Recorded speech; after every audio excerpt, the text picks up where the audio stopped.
For more on some of those issues, great pleasure to be joined by Professor Rajamohan, one of the country's top strategic thinkers, columnists at the Indian Express. Raja, thank you so much for being with us.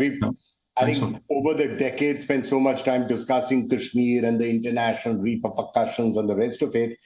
Pretty much now the Supreme Court has come out and said, look, there was no internal sovereignty after 1947. The question is over. Article 370 is gone. Jammu and Kashmir is an integral part of the country. Yes, you'll have to have elections at some point.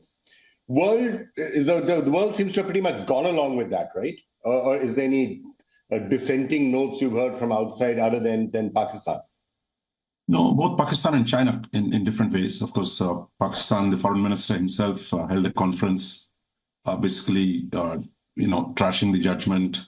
And it's quite amusing to hear from him to say Indian courts have become political in a country where the judiciary has long been the handmaiden of the army. But nevertheless, the Pakistanis made it quite clear they're not going to accept it.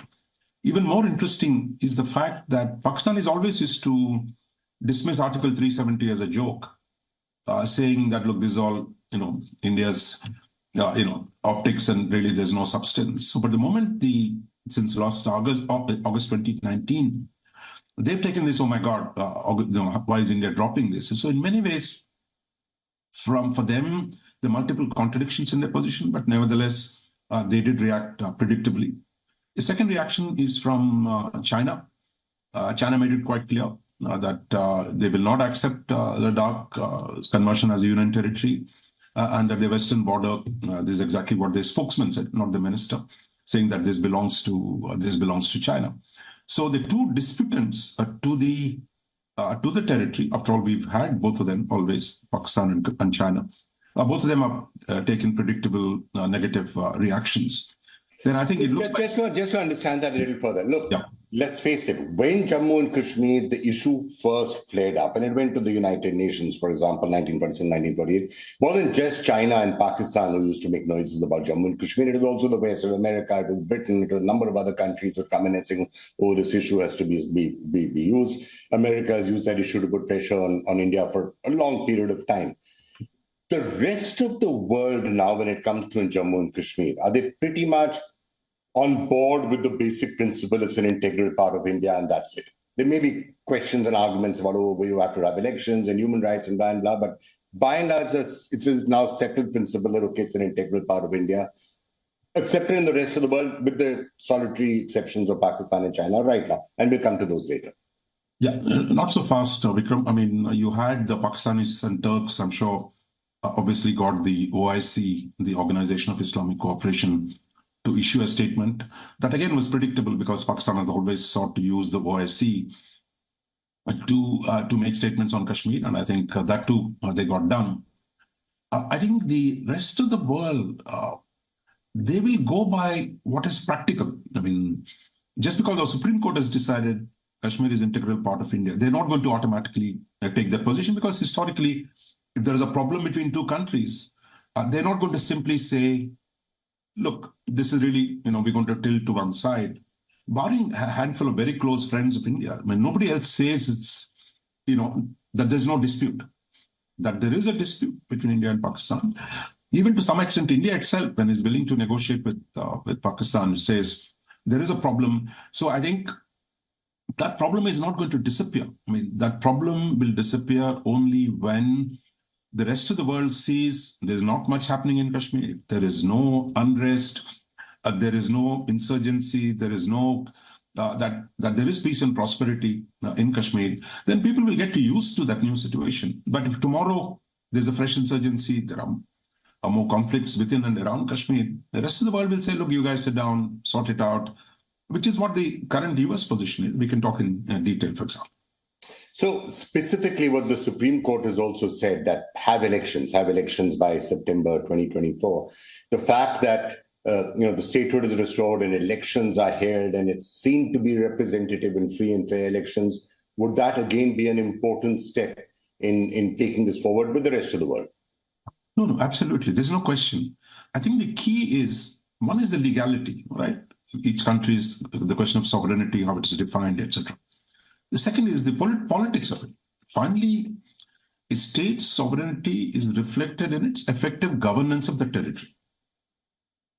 And the problem that we've had in Kashmir in different ways has been the sense that that political compact between Indian state and the Kashmiri people was in a crisis.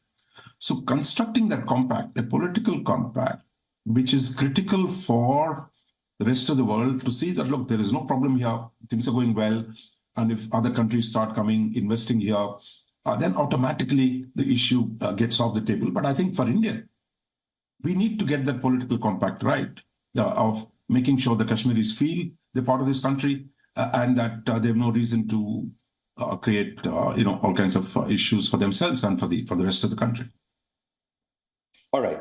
Let's now turn to Pakistan and China. Now, when it comes to Pakistan's position when it comes to being able to influence anything in whether it's in India or in Jammu and Kashmir or the rest of the world is sharply diminished. Pakistan itself has become a much weaker state. The economy is in a mess. They're domestically in a mess.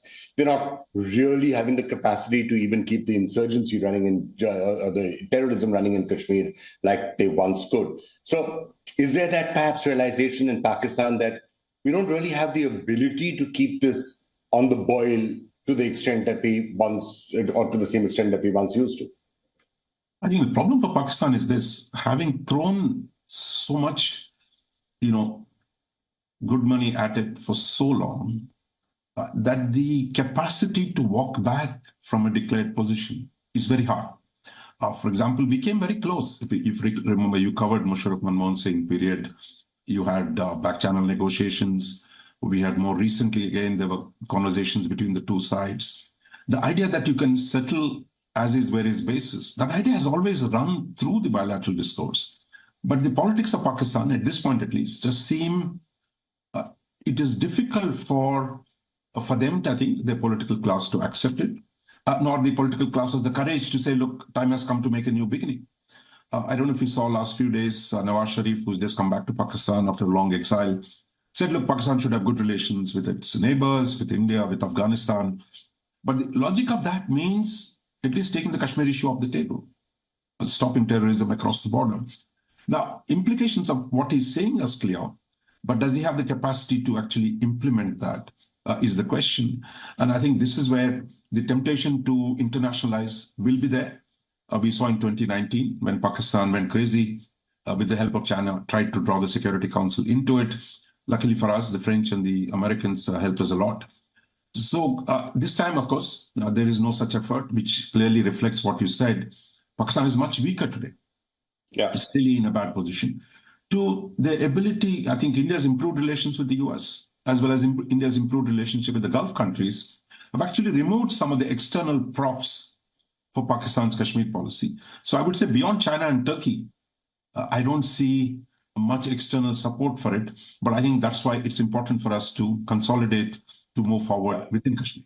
So let's set Turkey aside for a minute. China, of course, is, as with everything when it comes to India or Indian foreign policy, China is, of course, the dragon in the room, if you like. So China, would it like to turn the heat up on this, or is it just another one of those things that China will keep on doing to keep India off edge, the provocations that keep happening? So do it as low-level harassment of India as opposed to trying to really up. See, of course, the difference between China and Pakistan, because Chinese state is a more classical type of state. They're not doing jihadi stuff in India. But they see clearly, they apply military pressure, which is more classical forms of coercion. The Chinese, I think, quite just as the balance of power between India and Pakistan has changed in favor of India, the balance of power between India and China is today tilted towards China. China is much bigger. They're much stronger military. They're much stronger defense production. And that is the result of this change in the balance of power that we've seen the Chinese try and nibble at our territory. You remember there have been at least 4 major crises in the last decade: 2013, 2014, 2017, 2020. So as China builds up its military capability on the border, they are mounting relentless pressure on India. And today, if after Galwan, today we have 60,000 troops at 17,000 feet. They're enduring a 4th winter. So the pressure is already on us to be able to defend not just in Ladakh, which is part of Kashmir, but all across the 3,500 kilometer border, where there are multiple points at which China can take the initiative. So China challenge will remain in a both militarily, diplomatically, because China also uses Pakistan. All right. That their advantage is they can keep using Pakistan to do nasty stuff on this side while they keep up the military pressure on the other side. All right, Raja, we'll have to see how it all pans out, but interesting developments, and also actually interesting to see that there's been relative silence in most of the world, which means seems to be heading in a particular direction. Thank you so much for joining us on the international repercussions and international implications of that Supreme Court verdict on Article 370. Thanks so much for talking to us.